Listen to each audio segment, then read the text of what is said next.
Camera مجھ پر ہے اور مجھ پر ہی رہنا چاہیے۔ بانو بلوچستان میں ماری گئی، کیمرے کے سامنے ماری گئی۔ اس کا نام ہمیں بہت بعد میں پتہ چلا، شادی، بچے، اس کا گناہ کیا تھا، یہ خبریں بھی ہمیں کافی بعد میں پتہ چلی۔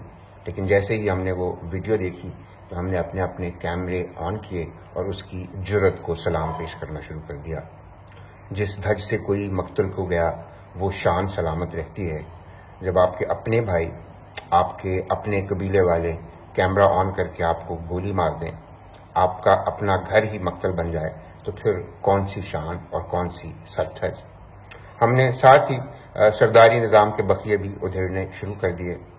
عورت کو مارا مردوں نے ہے، فلم بھی مردوں نے بنائی ہے، اور سب سے زیادہ سیاپا بھی ہم مرد ڈال رہے ہیں، کیمروں کے سامنے بیٹھ کر شرم سے پانی پانی ہو رہے ہیں، اور ساتھ شاید اپنے ویوز بھی بڑھانے کی کوشش کر رہے ہیں۔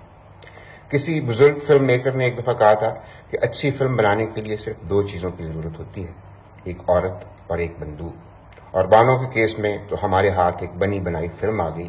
ہم سب کو پتا ہے کہ یہ فلم ہم ہر روز دیکھتے ہیں، ہر مرتبہ HD میں دیکھنے کو نہیں ملتی، کبھی اخبار میں بھی نہیں آتی، لیکن ہمارے محلے میں، ہمارے خاندان میں یہ فلم ہر روز اپنے اسی اختتام کی طرف بڑھ رہی ہے۔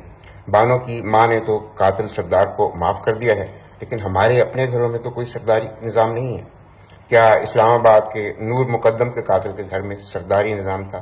کیا اس کے والدین نے، اس کے خاندان والوں نے، اس کے دوستوں نے فیمنسٹ تھیوری نہیں پڑھی تھی؟ کیا انہیں شک نہیں تھا کہ اس فلم کی کہانی کس انجام کی طرف جا رہی ہے؟ تو اب ضروری ہے کہ عورت ماری جائے تو کیمرے کے سامنے ماری جائے، اس کے قدم نہ ڈگمگائیں، اور وہ جاتے جاتے ہمیں کوئی پنچ لائن بھی سناتی جائے کہ تم نے مجھے صرف قتل کرنا ہے اور کچھ نہیں کرنا۔ اسلام آباد کے غیر سرداری اور جمہوری نظام میں بھی کچھ بلوچ عورتیں اور بچیاں موجود ہیں۔ انہیں خاردار تار لگا کر روکا گیا ہے۔ وہ صرف اپنے اور اپنے پیاروں کے لیے جینے کا حق مانگنے آئی ہیں اور شائستہ زبان میں مانگ رہی ہیں، لیکن ہم یہ فلم دیکھنے کے لیے تیار نہیں ہیں۔ کیمرہ مجھ پر ہی رہے گا۔